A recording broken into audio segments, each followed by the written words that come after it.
一位来自韩国的貌美少女发布了几条独自到印度旅游的视频。在出发前，她就了解到印度是犯罪最多的国家，特别是网上一条新闻引起了她的注意。2022年4月，4名印度男子对一头孟加拉巨蜥进行了长达1小时的轮奸。被捕之后，在他们的手机里还发现了类似的视频，里面还有山羊、小鹿、豪猪等等。豪猪也能行。在凌晨1点钟抵达德里机场，丝毫不知道自己接下来将发生些什么。为了安全起见，他硬生生在候机厅坐到天亮才敢走出机场大门。不料一出门就遭遇嘟嘟车司机的连番轰炸，每个人都想以极其优惠的低价带他去逛听都没听过的景点。博主非常谨慎，全部拒绝。他选择了坐地铁，仅需60卢比就能抵达新德里车站。令人烦躁的喇叭声和混乱的车流，无不提醒着博主这里才是真正的印度。所谓防不胜防，他以为逃离了机场骗子就能逃过一劫，殊不知印度骗子堪比5号巨能环，一劫更比一劫强。一个三哥突然拦住了博主，说他要去的目的地由于发生暴力事件进行了封锁，他需要去特殊部门获得一份许可证才能进去。于是博主就这样被忽悠上了嘟嘟车。司机再三提醒博主摄像机需要收起来，否则会被没收。This camera not open. Okay. Lost camera. Okay. 约莫10分钟之后，博主被带到一个小房间内。One of the men said like there is a permission to go into the. 博主谨慎起见，摄像机一直不敢关闭。所谓的工作人员告诉博主，他原先预定的酒店是进不去了，叫必须在这里重新预定。这时候博主才意识到不对劲，于是他假装要打电话站了起来。Well, it's okay. Yeah, just I call my friends and it's alright. Yeah, I don't need your help. Then thank you. 庆幸骗子不敢明目张胆地乱来，博主才能全身而退。他第一时间到路边的小卖部询问本地人，究竟是不是有发生暴力事件。就在他咨询时，载他来的嘟嘟车司机迅速靠近。三哥劝他最好别乱问，赶紧回去办理许可证。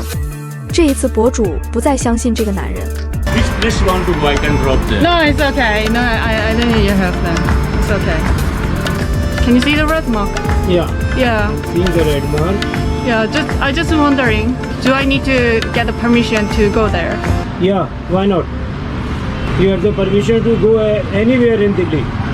可能是因为骗子就在旁边看着，所以老板的话说的模棱两可。博主心一狠，索性决定不再相信任何人，连车他都不打了。在40多度的高温天气里，女人仅凭双腿硬生生自己走了几公里，来到原先预定好的酒店。所谓的封锁果然是司机骗人的，就是这外部环境让他有些蒙圈。一开始他还怀疑自己找错地方了，带着些许恐惧推开2楼叽叽作响的房门。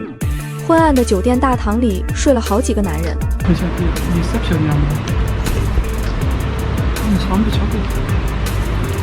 此时才是上午7点钟，博主觉得可能是自己来得太早了，工作人员都还没醒来。善良的小姑娘为了不影响别人休息，选择在楼梯口坐一会，坐久了无聊，索性出门闲逛。脏乱的街道上，各种颜色的牛在吃垃圾。奇葩的一幕让博主愣了好久，这是他此前在其他国家见不到的场景。刚到第1天，他就确定这里不是一个久待的地方，动不动就会闪现出来的粪便，让他走路时刻都要小心。终于顺利入住酒店了。房间虽显老旧，但至少还有空调，豪华4床房，现在还有背包客在睡觉，加上厕所没有淋浴喷头，博主后悔预定这里了。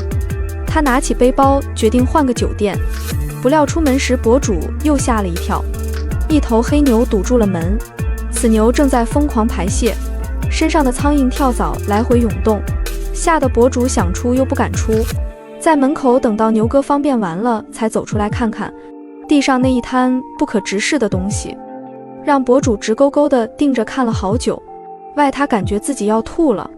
他很难相信这里就是首都德里该有的情况。拐进附近的小巷子内，一大堆爬过牛区的苍蝇在空中乱扑腾，一次次撞击行人的脸颊。再走近10来米，在3名三哥的目视下，博主来到他重新预定的酒店，看起来环境似乎稍微好上一丢丢。放下行李，开始出门游玩。博主早上被吓破胆后，现在不敢打车，决定自己继续步行到景点。走累了，先来上一杯拉稀。旁边正好有卖传说中的印式槟榔叶，这种神奇食物博主在网上看过很多次了，今天必须试试看。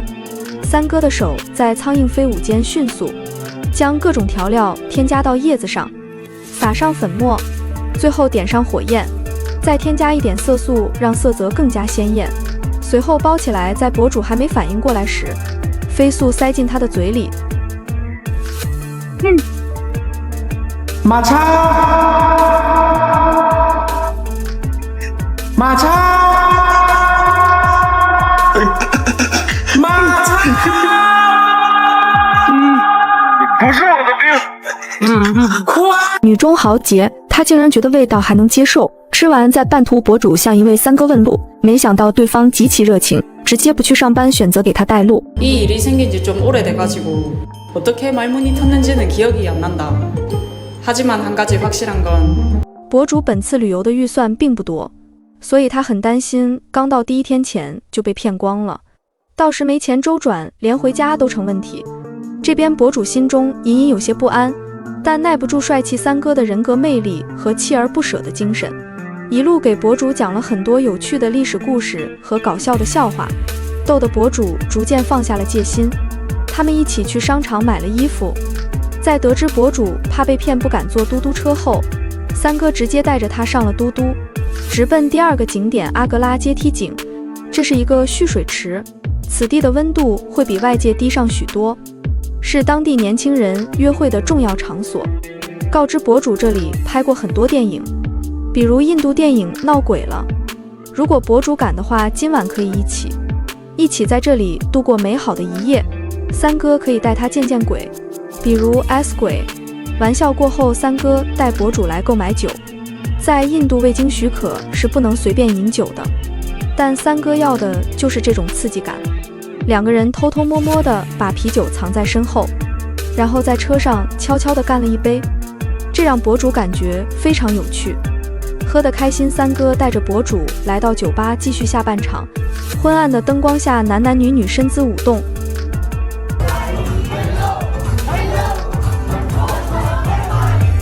오늘 하루开心的一夜很快过去。第3天，博主将乘坐火车前往印度圣城瓦拉纳西。刚到火车站，他就发现地上睡满了人。博主很焦急，因为堵车，他感觉自己要错过火车了。没想到火车延迟，正好给了他上车的机会。火车的环境看得博主有些头皮发麻，昏暗的车厢内，奇怪的味道非常浓郁。一旁洗手盆内的黄色液体看得他想吐。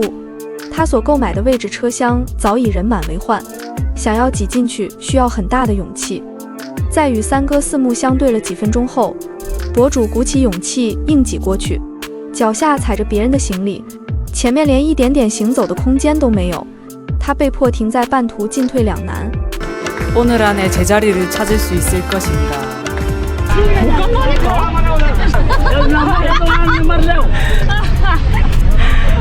야 미쳤다. 저 밑에 애들 가는 거 뭐냐?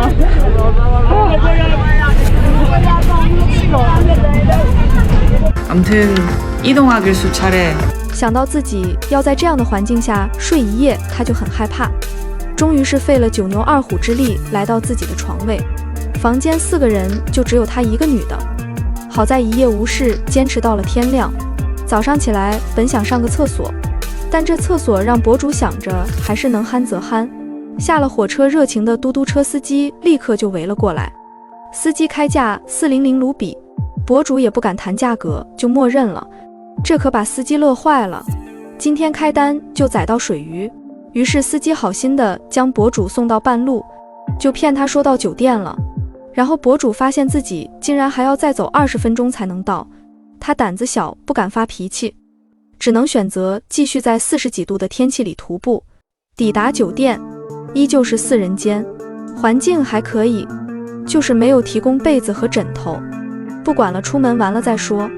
走在瓦拉纳西繁华的街道上，随处可见的垃圾和粪便，让人每一步都不能行差踏错，甚至还有可能踩到狗子。基本每一个来到瓦拉纳西的博主，都必须来打卡这间店。小店平平无奇，却接待过各路大佬。只因为三哥早年在韩国工作过，后来开了这家店铺，让无数韩国人觉得味道很棒。네, 세상에.